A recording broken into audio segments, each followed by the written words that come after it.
शेषवावस्था infancy stage से संबंधित 50 one liner प्रश्नों के बारे में चर्चा करेंगे। दोस्तों ये जो सारे वन लाइनर है आपके टेट एग्जाम के लिए काफ़ी महत्वपूर्ण है, तो वीडियो के अंत तक बने रहिएगा। पहला प्रश्न है हमारा, शेषवावस्था किस आयु को कहते हैं? दोस्तों जन्म से 6 वर्ष तक की जो आयु होती है वो शेषवावस्था के अंतर्गत आती है। बच्चा जब से जन्म लेता है और 6 वर्ष तक की अवस्था जो होती है इसे शेषवावस्था के अंतर्गत रखा जाता है। बाकी 6 से 12 वर्ष को बाल्यावस्था के अंतर्गत रखा जाता है और 12 से 18 वर्ष किशोरावस्था के अंतर्गत रखा जाता है, मनोविज्ञान के अंतर्गत। अगला प्रश्न है हमारा, शेषवावस्था को किसने जीवन का आधार कहा है? दोस्तों मारिया मोंटेसरी जो है इन्होंने शेषवावस्था को जीवन का आधार कहा है। बहुत ही इंपॉर्टेंट प्रश्न है दोस्तों ये, कई बार टीचर एग्जामों में पूछा गया है। शेषवावस्था को जीवन का आधार किसने कहा है? तो मारिया मोंटेसरी जी के द्वारा कहा गया है। नेक्स्ट प्रश्न हमारा, शेषावस्था में विकास की गति कैसी होती है? दोस्तों शेषावस्था का बालक बहुत छोटा होता है, उसका जो विकास होता है वो दोस्तों बहुत ही तीव्र गति से होता है, इसलिए विकास की उस अवस्था में तीव्रता होती है। अगला प्रश्न है हमारा, शेषावस्था में मस्तिष्क का विकास सबसे अधिक कब होता है? दोस्तों शेषावस्था के बारे में ही बात कर रहे हैं अपन। मस्तिष्क का विकास सबसे अधिक कब होता है? तो दोस्तों जब बच्चा जन्म से 5 वर्ष का जो होता है, इस 5 साल के अंतर्गत बच्चे के मस्तिष्क का सबसे अधिक अच्छे तरीके से विकास होता है। जन्म से 5 वर्ष तक के बालक का मस्तिष्क का विकास सबसे अधिक होता है। अगला प्रश्न, शेषावस्था को सीखने का स्वर्णिम काल क्यों कहा जाता है? दोस्तों शेषावस्था को सीखने का स्वर्णिम काल कहा जाता है, क्यों कहा जाता है? इसका कारण क्या है? क्योंकि दोस्तों ये जो अवस्था होती है शेषावस्था, इसमें सीखने की जो दक्षता होती है वो सर्वाधिक होती है और इस अवस्था में बालक जो कुछ भी सीखता है उसे जीवन भर याद रहता है। इसीलिए दोस्तों ये बहुत ही इंपॉर्टेंट प्रश्न है। बढ़ते अपन अगले प्रश्न की ओर। अगला प्रश्न है हमारा, शिशु का पहला सामाजिक संबंध किससे बनता है? दोस्तों छोटा शिशु जो होता है उसका पहला सामाजिक संबंध किससे बनता है? तो उसका पहला सामाजिक संबंध दोस्तों अब उसकी माता से बनता है। नेक्स्ट है, शिशु सबसे पहले किस भाषा का प्रयोग करता है? तो दोस्तों वो रोने की भाषा को प्रयोग करता है, जिसे बड़बड़ाना भी कहा जा सकता है। तो दोस्तों सबसे पहले जो बालक जो होता है वो रोने की भाषा का प्रयोग करता है। नेक्स्ट प्रश्न है हमारा, शेषवावस्था में विकास किस दिशा में होता है? दोस्तों डेवलपमेंट किस प्रकार से होता है? तो सिर से पैर की ओर इसका विकास होता है शेषवावस्था के दौरान। शेषावस्था में दोस्तों ये जो सिर से पैर की ओर विकास होता है इसको और क्या कहा जाता है? तो इसे सोफालोकोडल सिद्धांत के नाम से भी इसको जाना जाता है। क्या कहा जाता है? इसे सोफालोकोडल के नाम से भी जाना जाता है। सिर से पैर की ओर विकास होता है, यानी दोस्तों सबसे पहले सिर का विकास होगा, फिर धड़ का, फिर हाथ का और पाँव का, इस प्रकार से ऊपर से नीचे की ओर विकास होता है।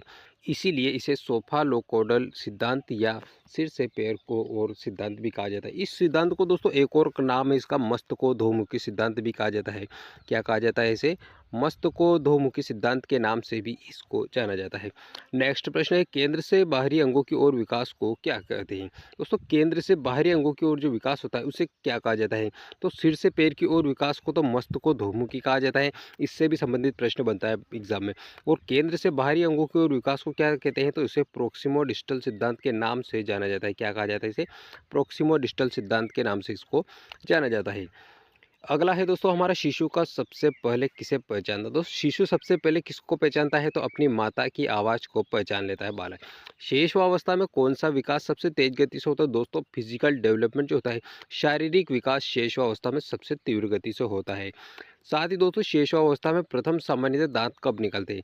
तो दांत कब निकलते हैं? लगभग दोस्तों 6 माह का जो बालक होता है उसके दांत निकलना शुरू हो जाते हैं। अगला प्रश्न है, शिशु कब बैठना सीखता है? दोस्तों 6 माह का जो बालक होता है वो किसी के सहारे बैठना सीख जाता है। अगला, शिशु कब चलना प्रारंभ करता है? तो दोस्तों लगभग 12 माह में कोई शिशु चलना शुरू कर देता है। तो कम से कम कितने माह में चलना शुरू कर देता है? 12 माह, यानी 1 वर्ष बाद बालक चलना शुरू कर देता है। बढ़ते इसी क्रम में अगला प्रश्न है, शिशु कब बोलना प्रारंभ करता है? दोस्तों 1 वर्ष के बाद दोस्तों कुछ कुछ शब्दों को बालक बोलने लगता है।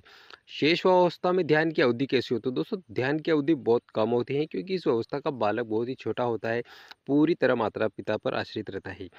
शिशु सबसे अधिक किसके माध्यम से सीखता है? तो दोस्तों अनुकरण के द्वारा सीखता है, क्योंकि शेषावस्था के बालक को कुछ नहीं आता है, वो अपने परिवार के बच्चों और विद्यालय में सब टीचर या फिर माता-पिता के परिवार या सदस्य से अनुकरण या नकल करके उनकी बातों को सीखता है और दोहराता है, उनकी पुनरावृत्ति करता रहता है। तो इसके माध्यम से सीखता है, अनुकरण के माध्यम से। अगला है, शेषावस्था में खेल का प्रमुख प्रकार क्या है? दोस्तों खेल का प्रकार अकेला खेल खेलता है शेषावस्था का बालक खिलौनों के माध्यम से, इसलिए इस अवस्था को दोस्तों खिलौने की आयु भी कहा जाता है।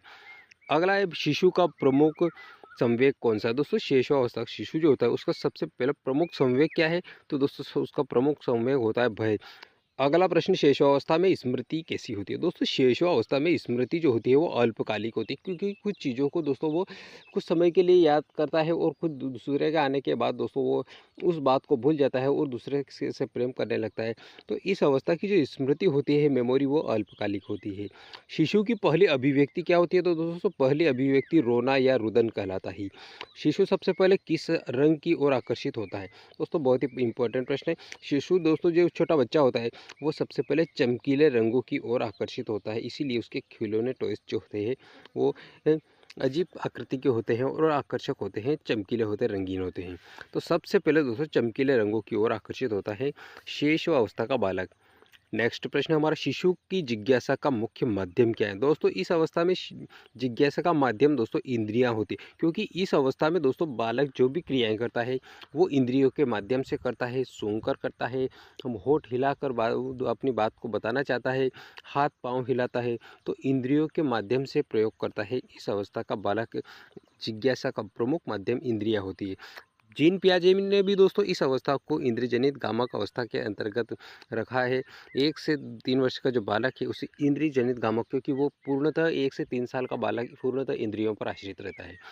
अगला है दोस्तों, शिशु वस्तुओं को पहचानने के लिए किसका प्रयोग करता है? दोस्तों कोई बालक किसी वस्तु को पहचानने के लिए क्या करता है? तो दोस्तों अपन बात कर रहे थे, ये जो अवस्था है इंद्रियों के माध्यम से इस अवस्था में ज़्यादा से ज़्यादा कार्य किया जाता है। तो बालक छोटा बहुत होता है तो वो वस्तुओं को पहचानने के लिए उसको स्पर्श करता है, उनको आँखों से देखता है और स्पर्श हाथ से चेक करता है, वो इसी प्रकार उनको पहचानता है।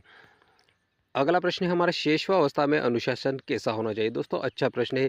प्रेम पूर्ण व्यवहार होना चाहिए बच्चे के, ताकि उसमें किसी प्रकार की विद्रोह की भावना उसके अंतर्गत नहीं हो, बच्चा क्रोधित ना हो।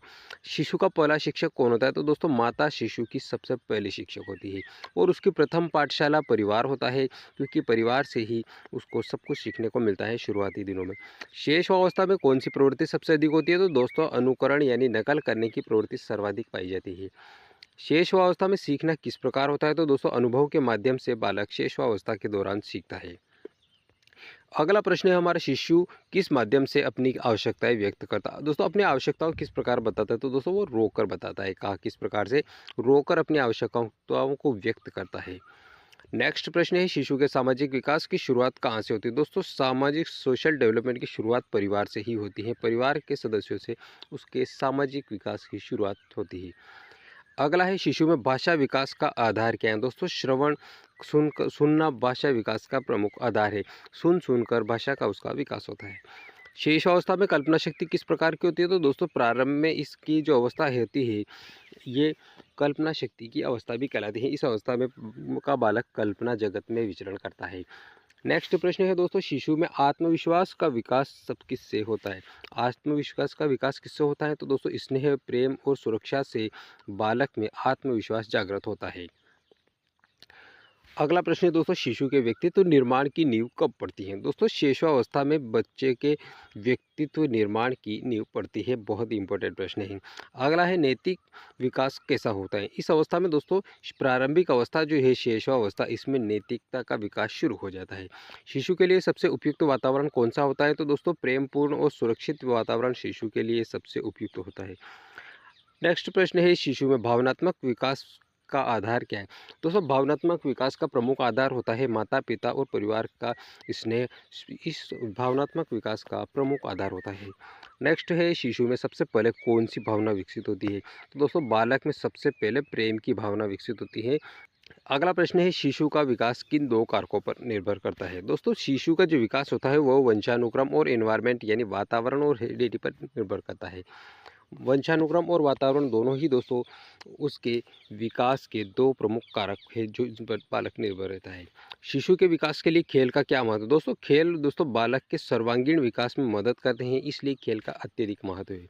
नेक्स्ट है, शेषावस्था में कौन सा विकास कौशल तेजी से विकसित होता है? दोस्तों गत्यात्मक कौशल जो है ये शेषावस्था में सबसे तेजी से विकसित होता है। शिशु सबसे पहले किस प्रकार की पकड़ विकसित करता है? तो दोस्तों वो हथेली पकड़ से पकड़ने की जो क्रिया है इसको सबसे पहले विकसित कर लेता है। शिशुअवस्था में सीखने का मुख्य आधार क्या है? दोस्तों शिशुअवस्था इन्फेंसी स्टेज के अंतर्गत सीखने का आधार प्रत्यक्ष और अनुभव के माध्यम से बालक सीखता है। और दोस्तों इस अवस्था में जो भी सीखता है बालक वो जीवन भर की उसकी पूंजी स्थायी पूंजी होती है। अगला प्रश्न है, शिशु में विश्वास की भावना का विकास किससे होता है? दोस्तों नियमित देखभाल से शिशु में विश्वास की भावना का विकास होता है। अगला है हमारा, शिशु के मानसिक विकास में सबसे महत्वपूर्ण भूमिका परिवार की होती है। किसकी होती है? मानसिक विकास में सबसे अधिक महत्वपूर्ण भूमिका किसकी होती है? परिवार की होती है।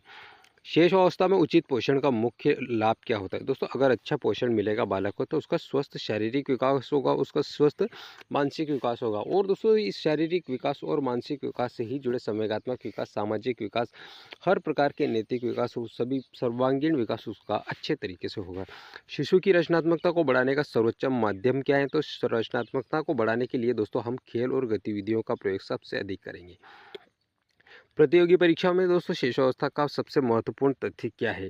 तो दोस्तों प्रतियोगी परीक्षाओं के हिसाब से शेषावस्था दोस्तों ये जीवन के सर्वाधिक तीव्र विकास को पर निर्भर करती है, क्योंकि इस अवस्था में विकास जो है दोस्तों बाल विकास के अंतर्गत इस अवस्था में सबसे तेज़ी से विकास होता है। दोस्तों बाल विकास के ये जो मैराथन क्लास के सारे प्रश्न थे, आपको पसंद आए हो तो लाइक कर दीजिए और चैनल को सब्सक्राइब जरूर कर लीजिए। दोस्तों अपने दोस्तों में वीडियो को ज़्यादा से ज़्यादा शेयर कीजिए जो टीचर एग्जाम की भाई बहन अपनी तैयारी कर रहे हैं। कमेंट के माध्यम से बताइए दोस्तों आपको ये जानकारी कैसी लगी। मिलते हैं अगली क्लास